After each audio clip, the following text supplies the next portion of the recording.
సాంకేతికంగా భారతదేశం పరుగులు తీస్తోందని పార్వతీపురం ఎమ్మెల్యే బోనెల విజయచంద్ర అన్నారు. విజయనగరం రైల్వే స్టేషన్లో శనివారం జరిగిన ఉడాన్ అమృత్ భారత్ రైలు పచ్చజెండా ఊపి ప్రారంభించారు.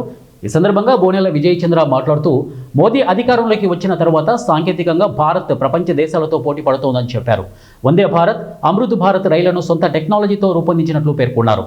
ఈ కార్యక్రమంలో బీజేపీ జిల్లా అధ్యక్షుడు ఉపలపాటి రాజేష్ వర్మ, రాష్ట్ర కార్యదర్శి రెడ్డి పావని, రైల్వే అధికారులు, బీజేపీ నాయకులు, కార్యకర్తలు తదితరులు పాల్గొన్నారు. ఒక ఇంజిన్ నరేంద్ర మోడీ గారు అయితే, మరొక ఇంజిన్ చంద్రబాబు గారు అయితే, మరొక ఇంజిన్ జనసేనాని పవన్ కళ్యాణ్ గారని గౌరవంగా చెప్తున్నా. ఈ కూటమి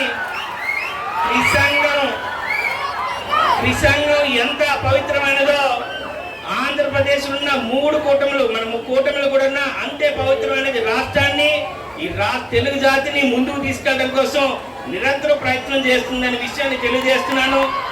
ఈరోజు మీరందరూ కూడా ఆనందించాల్సిన అవసరం ఇక్కడుండే ఎవరైతే వ్యాపారం చేస్తున్న వాళ్ళందరికీ కూడా డైరెక్ట్గా గుజరాత్కి కనెక్టివిటీ ఉంది. ఎవరైతే వస్త్ర వ్యాపారం చేస్తున్నారో, ఎవరైతే ఏ వ్యాపారాలు చేస్తున్నారో వాళ్ళకి ట్రైన్ చాలా అందుబాటులో